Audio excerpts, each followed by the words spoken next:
Arab states went to war with the Israelis after this. This is a big moment.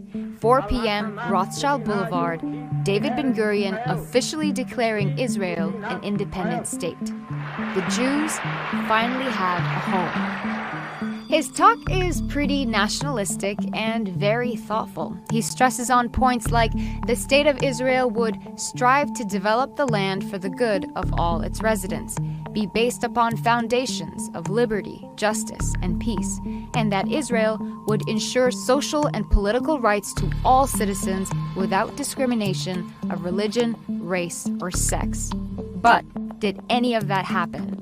See, Palestine after World War I was under British control and was seeing a series of violent outbreaks between the Arabs and Jews. And to resolve that, the UN proposed a partition plan which would divide the land into 2 states, Jewish Israel and Arab Palestine, while keeping Jerusalem a UN-controlled international zone. The votes came in. 33 countries approved, 13 countries voted against it, while 10 completely abstained from voting. And although the Arab states walked out as a form of protest, the partition plan was adopted. On the ground, tensions were high, and they continued to escalate with the massacre at Deir Yassin. This started the mass exodus of Palestinians, while Jewish immigration, which was encouraged by the Zionists, was on the rise. The Arabs were becoming increasingly frustrated as the atrocities kept growing, and with the promise of an independent Arab state nowhere in sight, Israel officially declaring its independence triggered a tipping point. Arab forces from Egypt, Jordan, Syria, Lebanon, and Iraq marched to Palestine.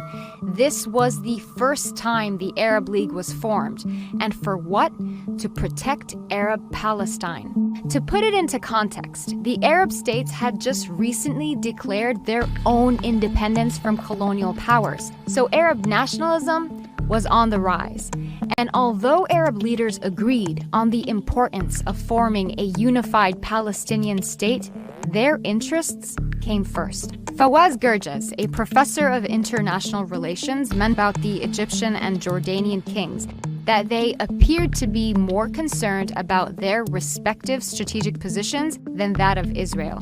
And according to historian Avishlam, the conflict between the Jews and Arabs allowed for the emergence of special relations between the Zionists and Abdullah, who wanted to secure his plans to expand the borders of his country.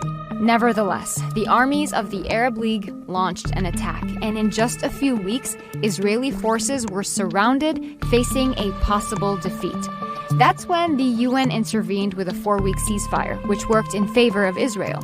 Ignoring the UN arms embargo, Israel imported heavy armaments from Czechoslovakia and used the time to reorganize. This brings us to a turning point in the history of the war. As soon as the ceasefire was over, Israel launched a counter-offensive, occupying 2 strategic Arab towns which were allocated to Arab Palestine by the UN. 70,000 Palestinians who lived there were forced to flee. The Israelis closed in and continued occupying the areas allocated to the Palestinians. And the Arab armies were not as effective as they were in the first round of fighting. There was little coordination and virtually no cooperation, says Avishlam. The Arab states who were led by Egypt responded by announcing the establishment of a Gaza-based Palestinian government. But this was more of a strategic move by King Farouk to prevent King Abdullah's ambitions to expand his borders. Israel watched the Arab feud, all the while consolidating its own position. It began singling out Egyptian forces with an aerial campaign. Egypt appealed to its Arab allies for help, but its appeals fell on deaf ears. And Avishlam says that the Arab states were either afraid to intervene or did not wish to intervene. By the end of the year, the Egyptians were defeated in Gaza and could no longer support the dream of a unified Palestinian homeland.